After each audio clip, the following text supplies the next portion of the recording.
सबको जय मसीह की। परमेश्वर का धन्यवाद हो आज के सुंदर समय के लिए और आज के दिन के लिए कि परमेश्वर ने हम सबको आज के दिन पूरे दिन संभाला है।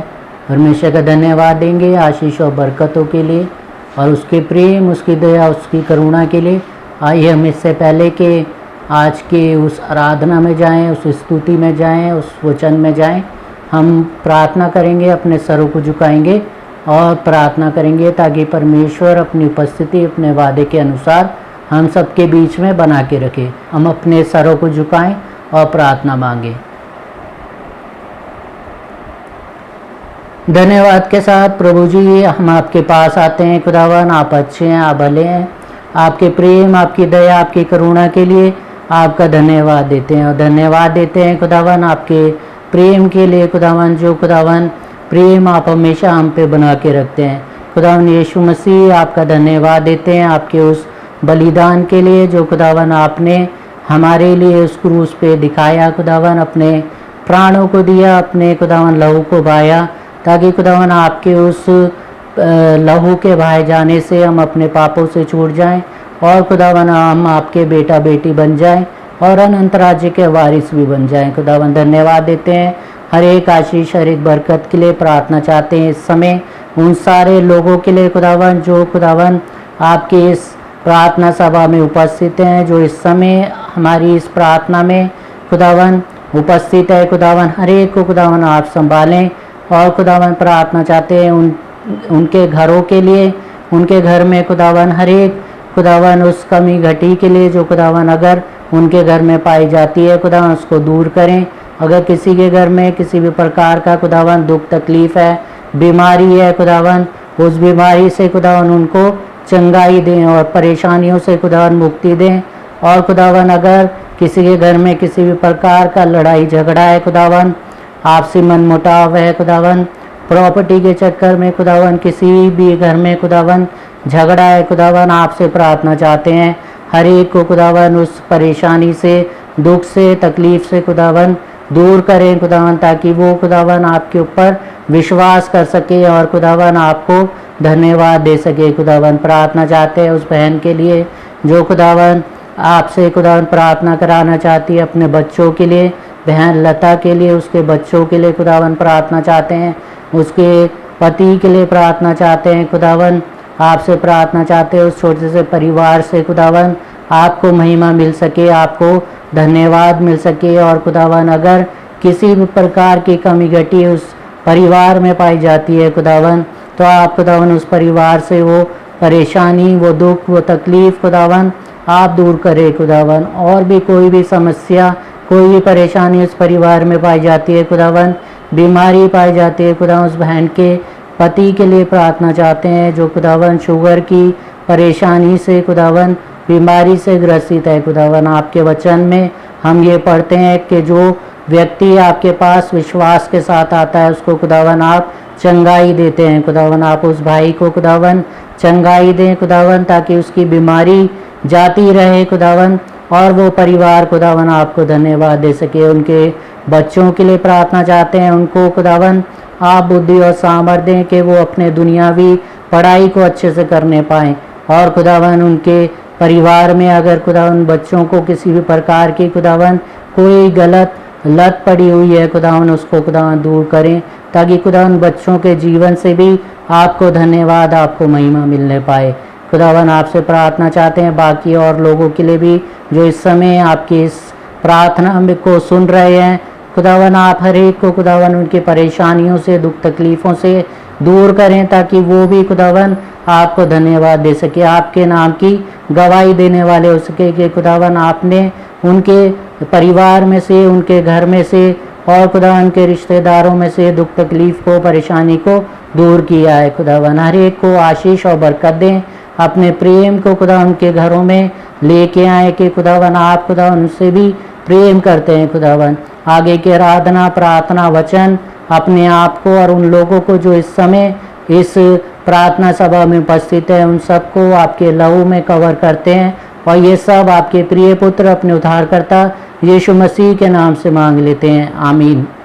आइए हम प्रभु की स्तुति में गीत गाएंगे अपनी प्रार्थना सभा के शुरू में, ताकि परमेश्वर हमारी आराधना से, हमारे गीतों के द्वारा जो है हमें आशीषित करे। आइए हम प्रभु की स्तुति में गीत गाएंगे। आपको आता तो आप भी हमारे साथ ये गीत गा सकते हैं, ताकि परमेश्वर आपको आशीष और बरकत दे। गीत के बोले हैं, प्रभु परमेश्वर तू कितना भला है। प्रभु परमेश्वर तू कितना भला है, तेरी भलाई सदा की है। प्रभु परमेश्वर तू कितना भला है, तेरी भलाई सदा की है। मेरा दिल तुझे धन्यवाद देता, मेरा प्राण तुझे स्तुति देता। मेरा दिल तुझे धन्यवाद देता, मेरा प्राण तुझे स्तुति देता। कठिन समय में तू मजबूत गढ़ है, अंधेरी राह में तू जियाला है।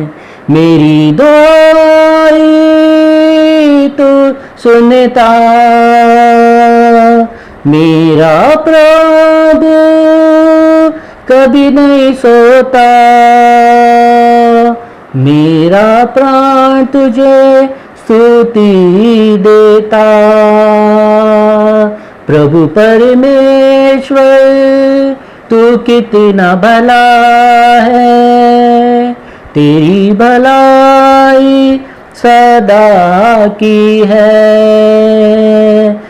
तू कहता है नहीं छोड़ूंगा, तू कहता है नहीं ठुकराऊंगा।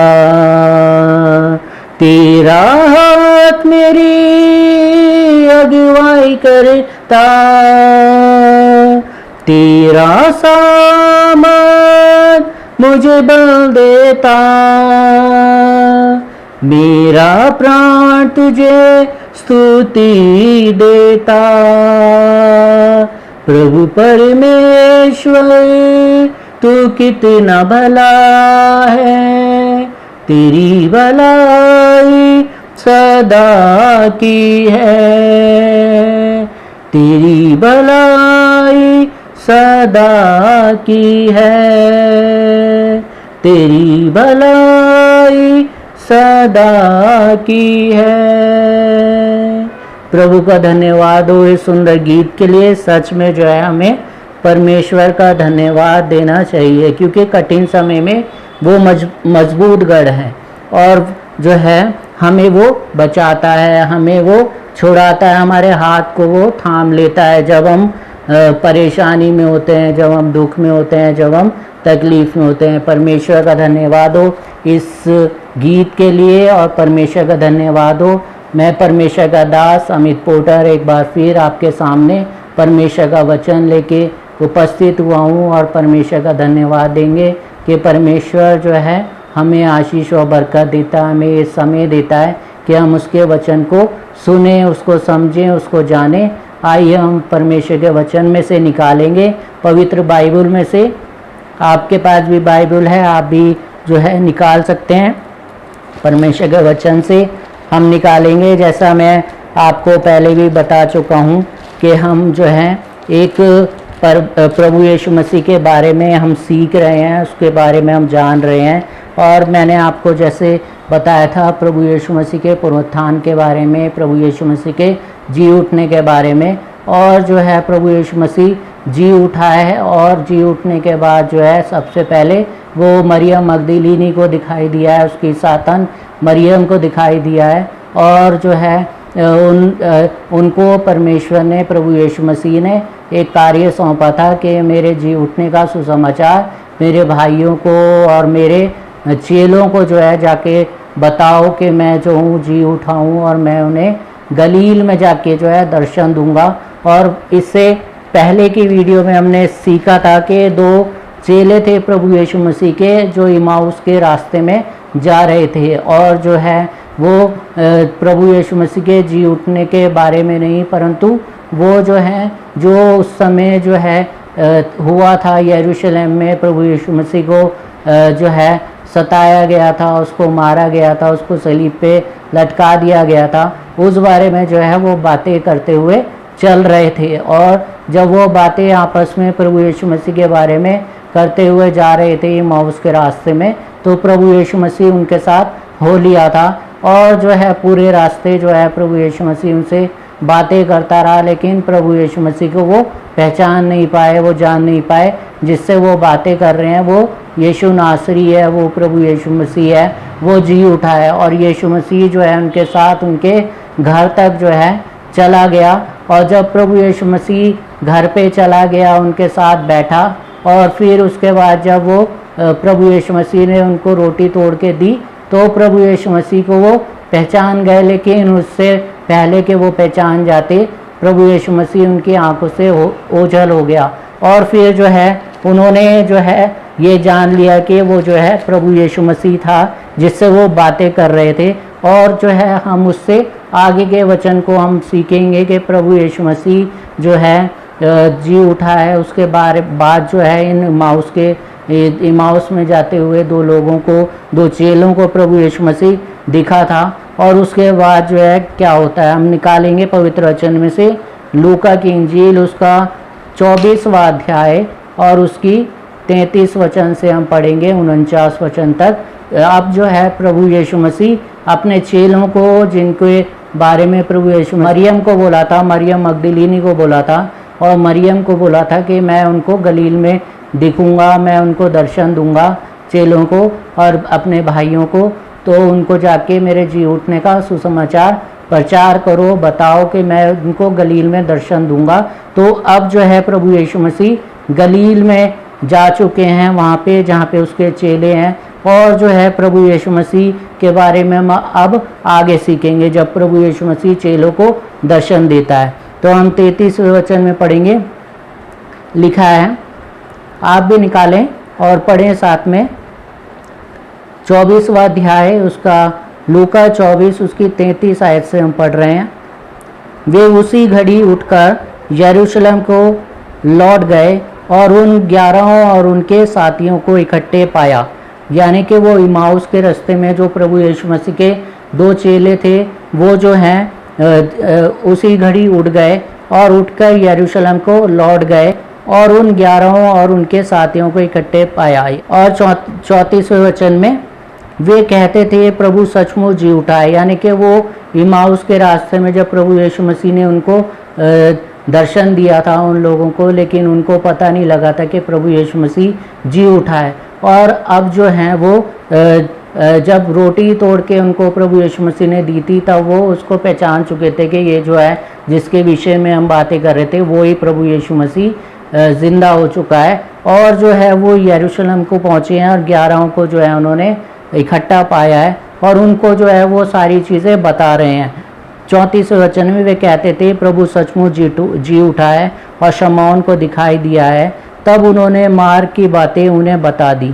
तब जो है मार्ग की बातें जो इमाउस के रास्ते में हुई थी, वो सारी बातें जो हैं उन 11 चेलों को उन्होंने बता दी हैं। और जो है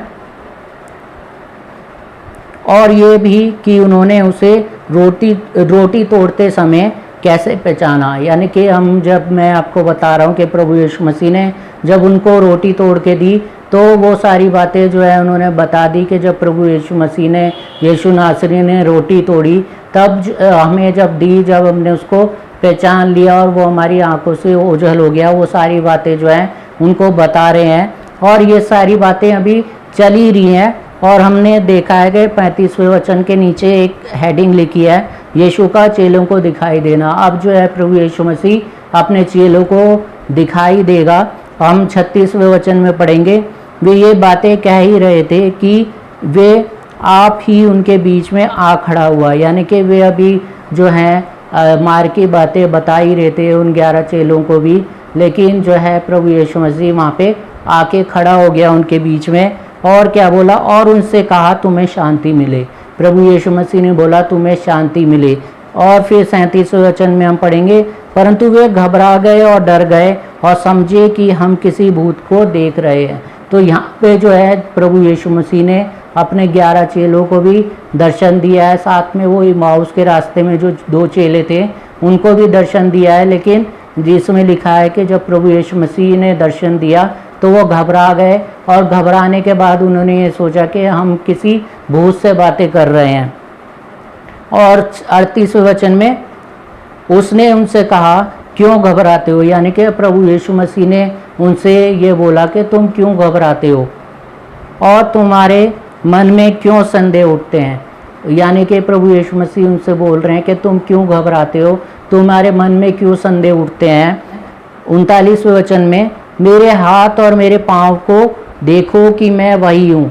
तो प्रभु यीशु मसीह अपने हाथ और पाँव को दिखाने लगा जिसमें कीले ठोके गए थे, जो क्रूस पे प्रभु यीशु मसीह को जो है लटकाया गया था और दोनों हाथों में कीले ठोके थे और दोनों पैरों में कीले ठोके थे। वो सब जो है प्रभु यीशु मसीह उनको चेलों को दिखाने लगा कि चेलों को ये विश्वास हो जाए कि मैं वही हूँ जो जिसको तुम प्रभु यीशु नासरी कहते हो। और फिर जो है हम आगे पढ़ेंगे इसमें,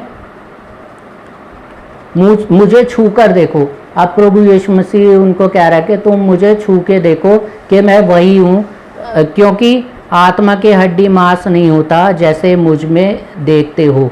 तो यहाँ पे हम देख सकते हैं कि प्रभु यीशु मसीह वही शारीरिक रूप से जिसमें उसको सूली पे लटकाया गया था, वही शारीरिक रूप जो है प्रभु यीशु मसीह उनको दिखा रहा है कि उनको विश्वास हो जाए कि मैं आत्मा नहीं हूँ, मैं वही हूँ प्रभु यीशु मसीह, यीशु नासरी। उस पे लटकाया गया था कीलों के द्वारा, तो वो अपने शरीर को दिखा रहा है, अपने हाथों को दिखा रहा है, अपने पैरों को दिखा रहा है कि ये देखो मेरे हाथ और पैर में कीले ठुकी थी। और हाथ और पैर में जब कीले ठुकती हैं तो हम देख सकते हैं हाथ में और पैर में छेद हो जाते हैं। तो वो सब जो है प्रभु यीशु मसीह उनको दिखा रहा है ताकि उनको विश्वास हो जाए कि ये वही प्रभु यीशु नासरी है जिसका वो दर्शन पाने के लिए वहाँ पे इकट्ठा हुए हैं।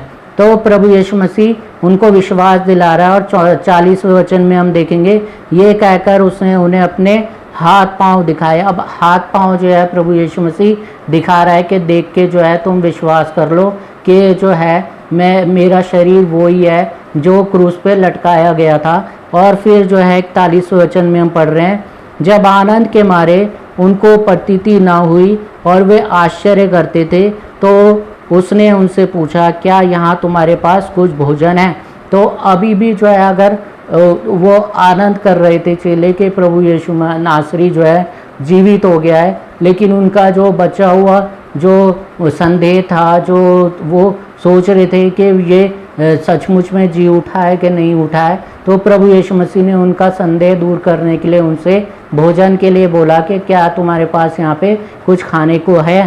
तो प्रभु यीशु मसीह को उन्होंने क्या बोला, 42वें वचन में हम पढ़ेंगे, उन्होंने उसे भुनी हुई मछली का टुकड़ा दिया। यानी कि उन चेलों ने जो है प्रभु यीशु मसीह को भुनी हुई मछलियों का टुकड़ा दिया।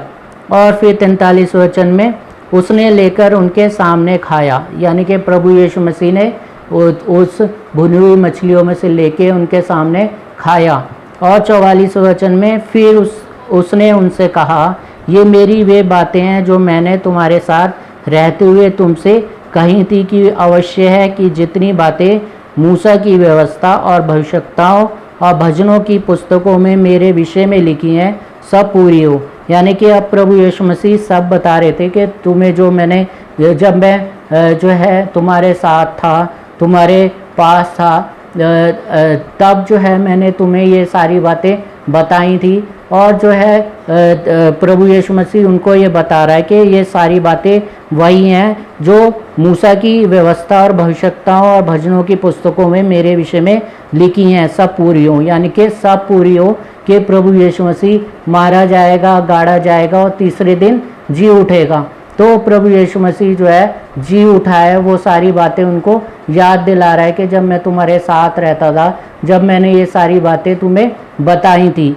और फिर 45वें वचन में लिखा है, तब उसने पवित्र शास्त्र बूझने के लिए उनकी समझ खोल दी और उनसे कहा, यूँ लिखा है कि मसीह दुख उठाएगा और तीसरे दिन मेरे मरे हुओं में से जी उठेगा। यानी कि प्रभु यीशु मसीह यहाँ पे उनको साफ बता रहा है कि प्रभु यीशु मसीह के बारे में लिखा था कि प्रभु यीशु मसीह दुख उठाएगा और फिर जो है मरे हुओं में से तीसरे दिन जी उठेगा। प्रभु यीशु मसीह जो है मरे हुओं में से तीसरे दिन जी उठा है। ये सारी चीज़ें जो है वो चेलों को बता रहे हैं प्रभु यीशु मसीह के, मैं जब तुम्हारे साथ था तो ये सारी चीज़ें मैंने तुम्हें बताई थी। इसको याद करो कि मैंने जो है तुम्हें ये सारी चीज़ें जो है पहले से ही बता दी थी। और फिर जो है आगे के वचन में पढ़ते हैं 47वें वचन में, और यरूशलेम से लेकर सब जातियों में मन फिराव और पापों की क्षमा का प्रचार उसी के नाम से किया जाएगा। यानी कि मन फिराव और पापों से छुटकारे का क्षमा का प्रचार जो है उसी के नाम से किया जाएगा। जैसे आज भी जो है उसके नाम का प्रचार हम जो प्रभु के सेवक हैं, जो प्रभु के चुने हुए लोग हैं, वो जो हैं करते हैं कि प्रभु यीशु मसीह जी उठा है। तो उसी के नाम से जो है हम प्रभु यीशु मसीह का प्रचार करते हैं कि हमारा प्रभु यीशु मसीह जिंदा है और वो जो है तीसरे दिन जी उठा है।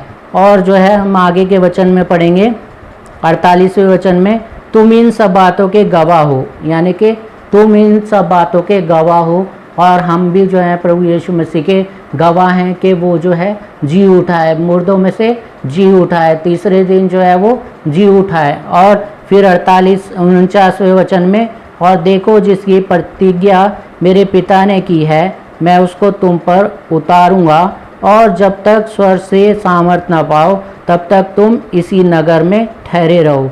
तो यहाँ पे जो है प्रभु यीशु मसीह ने साफ तौर पे अपने चेलों को बता दिया है, हमें बता दिया है कि प्रभु यीशु मसीह जो है मुर्दों में से जी उठा है, वो तीसरे दिन जो है जी उठा है। और प्रभु यीशु मसीह जो है अपने कहे अनुसार जो है जी उठा है। उसने अपने जी उठने की बातें जो है अपने चेलों को पहले से ही बता दी थी कि मैं जो हूँ लोगों के लिए, दुनिया के लोगों के लिए जो है मारा जाऊँगा, गाड़ा जाऊँगा, मुझे जो है कोड़े लगाए जाएंगे और जो है क्रूस पे चढ़ाया जाएगा और मैं जो हूँ तीसरे दिन जी उठूँगा। वो सारी बातें जो है प्रभु यीशु मसीह ने पहले से ही बोल दी थी। और ये जो है प्रभु यीशु मसीह इनको याद दिला रहा है अपने चेलों को कि जो है तुम मेरे गवाह होगे। तो जैसे प्रभु यीशु मसीह के गवाह उस समय चेले थे जो जिनको प्रभु यीशु मसीह ने पहले से ही बता दी थी, वैसे ही जो है हम भी प्रभु यीशु मसीह के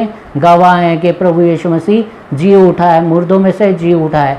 तो हमने पवित्र वचन से ये पढ़ा कि प्रभु यीशु मसीह ने जो है अपने चेलों को दर्शन दिया और चेलों को ये बता दिया कि वो जो है जी उठा है। और इसके हम आखिरी के वचनों में जाएंगे, 50 से 53वें वचन में लिखा है। इसके 50वें वचन के हम अगर ऊपर पढ़ेंगे, यीशु का स्वर्ग आरोहण, यानी कि यीशु मसीह जो है स्वर्ग पे जाते हुए, यीशु मसीह जब स्वर्ग पे जा रहा था तो यीशु मसीह ने जो है अपने चेलों से क्या बोला था, हम 50वें वचन में पढ़ेंगे।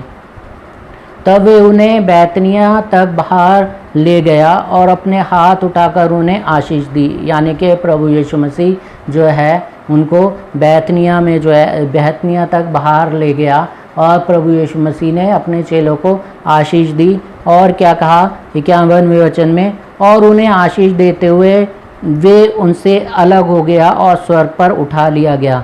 यानी कि प्रभु यीशु मसीह जो है अपने स्वर्ग में उठा लिया गया, जैसे वो जीवित हो गया तीसरे दिन। और जो जब प्रभु यीशु मसीह जीवित हुआ तो उसके पास ऐसी शारीरिक देह थी जैसी हमारे पास है।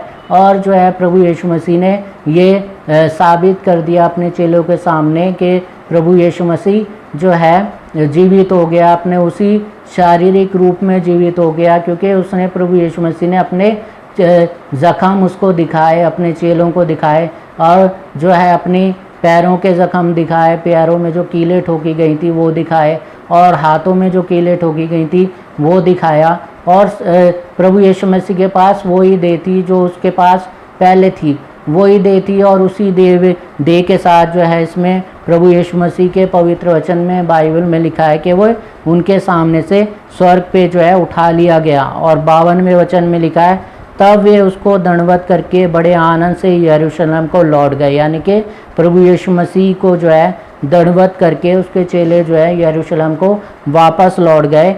और 53वें वचन में लिखा और वे लगातार मंदिर में उपस्थित होकर परमेश्वर का स्तुति करते थे। तो लगातार जो है उसके चेले जो है उसकी स्तुति करते थे, उसकी आराधना करते थे। और जो है जैसा प्रभु यीशु मसीह ने उनको ये आज्ञा दी थी कि जाओ सुसमाचार का प्रचार करो और जगत के अंत तक सदैव मैं तुम्हारे साथ हूँ। आइए हम एक और वचन पढ़ेंगे साथ ही में, मत्ती की इंजील उसका 28वां इसके 18वें वचन से हम पढ़ेंगे और 18, 19, 20। यीशु ने उनके पास आकर कहा स्वर्ग और पृथ्वी का सारा अधिकार मुझे दिया गया है। यानी कि प्रभु यीशु मसीह ने अपने चेलों को बोला कि स्वर्ग और पृथ्वी का सारा अधिकार मुझे दिया गया है और इसलिए तुम जाओ सब जातियों के लोगों को चेला बनाओ और उन्हें पिता और पुत्र और पवित्र आत्मा के नाम से बपतिस्मा दो। तो प्रभु यीशु मसीह ने उनको एक काम सौंपा कि जाओ और जो है सुसमाचार का प्रचार करो और जो है पिता पुत्र और पवित्र आत्मा के नाम से बपतिस्मा दो। उन्हें जो है प्रचार करने का कार्य दिया कि प्रभु यीशु मसीह के बारे में बताएं। तो जो है उस समय तो प्रभु यीशु मसीह के चेले थे, दास हैं जो प्रभु यीशु मसीह के जी उठने का प्रचार करते हैं। तो प्रभु यीशु मसीह का हर एक सेवक जो है प्रभु यीशु मसीह के बारे में आपको बताता है, प्रभु यीशु मसीह के जी उठने के बारे में बताता है, उसके प्रेम का बारे में बताता है, सुसमाचार के बारे में बताता है। चाहे वो महिला हो पुरुष हो, पर प्रभु यीशु मसीह के प्रचार के कार्य को वो करता है। और हम देखते हैं कि विभिन्न प्रकार के सेवक हैं प्रभु यीशु मसीह के, जो हमें प्रचार के द्वारा जो है प्रभु यीशु मसीह के प्रेम के बारे में, उसकी जो है चंगाई के बारे में हमें बताते हैं। तो वो कार्य जो है हमारे प्रभु यीशु मसीह ने हमें सौंपा है। हर एक उस सेवक को जो प्रभु यीशु मसीह का प्रचार करता है उसको जो है प्रभु यीशु मसीह ने अपने प्रचार के कार्य का काम सौंपा है कि वो प्रचार का कार्य करें, उसके बारे में लोगों को बताएं। और फिर आखिरी के वचन में हम देखेंगे 20वें वचन में, मत्ती 28 उसके 20वें वचन, और उन्हें सब बातें जो मैंने तुम्हें आज्ञा दी हैं मानना सिखाओ और देखो मैं जगत के अंत तक सदा तुम्हारे संग हूँ। तो प्रभु यीशु मसीह ने ये कार्य हम सबको ही सौंपा है। जो प्रभु यीशु मसीह के सेवक हैं उनके लिए प्रभु यीशु मसीह ने ये कहा है कि हमें जो है सुसमाचार का प्रचार करना है। और जब हम प्रभु यीशु मसीह के सुसमाचार का प्रचार करते हैं कि प्रभु यीशु मसीह जो है समस्त मानव जाति से प्रेम करता है, तो प्रभु यीशु मसीह हमसे ये वादा कर रहा है कि प्रभु यीशु मसीह सदा सर्वदा हमारे साथ है। तो हमें जो है हर एक को, जिसको परमेश्वर के वचन का ज्ञान है, जो परमेश्वर के वचन को जानता है, जो परमेश्वर के वचन को जो है बताना चाहता है, या परमेश्वर ने उसको सामर्थ दी है कि परमेश्वर के वचन को वो लोगों को बताए, तो जो है हम सब सेवकों के लिए जो है ये काम है कि हम परमेश्वर के उस वचन का, सुसमाचार का प्रचार करें। और जब हम ऐसा करते हैं तो वचन हमें बताता है कि परमेश्वर कहता है, प्रभु यीशु मसीह कहता है कि मैं सदैव तुम्हारे साथ हूँ। तो परमेश्वर हमारे साथ हो लेता है जब हम उसके कार्य करते हैं। और जैसे हमने उन दो चेलों के बारे में हमने सीखा था, इमाउस के रास्ते में जब वो जा रहे थे तो आपस में प्रभु यीशु मसीह के बारे में वो बातें कर रहे थे। तो जब वो बातें कर रहे थे तो प्रभु यीशु मसीह उनके साथ हो लिया। जब वो प्रभु यीशु मसीह के बारे में बातें कर रहे थे तब जो है प्रभु यीशु मसीह उनके साथ हो लिया। जैसे हमने वचन में पढ़ा है कि हम अगर सुसमाचार का प्रचार करें, आपस में अगर हम प्रभु यीशु मसीह की बातें करें तो प्रभु यीशु मसीह हमारे साथ हो लेता है। लेकिन अगर हम दुनियावी बातें करें, दुनियावी जो है लड़ाई झगड़े की, या किसी को जो है किसी के विरुद्ध हम झूठी गवाही दें, या हम ऐसे काम करें जो परमेश्वर हमसे नहीं चाहता कि हम करें, तो फिर परमेश्वर हमारे साथ नहीं होता। लेकिन जब हम प्रभु यीशु मसीह के वचन के बारे में, उसके बारे में आपस में बात करते हैं तो लिखा है कि वो हमारे साथ हो लेता है। तो परमेश्वर इस वचन से, प्रभु यीशु मसीह इस वचन से आप सबको आशीष दे, आप सबको संभाले, और परमेश्वर जो है आप सबको उन परेशानियों से आपके घरों में जो पाई जाती हैं उनसे दूर करे, ताकि परमेश्वर की गवाही, प्रभु यीशु मसीह की गवाही आप अपने जीवन में देने पाएँ। परमेश्वर प्रभु यीशु मसीह आप सबको आशीष दे, बरकत दे, संभाले, ताकि हम सब जो है परमेश्वर की महिमा करने पाएँ, उसको धन्यवाद देने पाएँ। आप जो है अपनी प्रार्थना निवेदन जो है आप हमारे फ़ोन नंबर पे भी हमें दे सकते हैं, और जो है हम भी आपके लिए प्रार्थना करेंगे। और परमेश्वर जो है आप जब खुद भी प्रार्थना करेंगे, हम भी करेंगे, तो फिर परमेश्वर जो है उन प्रार्थना को सुन के उसका जवाब देगा। परमेश्वर इस छोटे से वचन से आप सबको आशीष दे, बरकत दे, संभाले, और जो है अपनी गवाही देने के योग्य बनाए कि परमेश्वर जो है आपके जीवन में जो काम करता है उसके बारे में जो है आप औरों को भी बताएं, ताकि परमेश्वर आपकी उस गवाही के द्वारा बहुत सारे लोग जो हैं परमेश्वर के प्रेम के बारे में जानने पाएँ। परमेश्वर आपको आशीष दे। आमीन।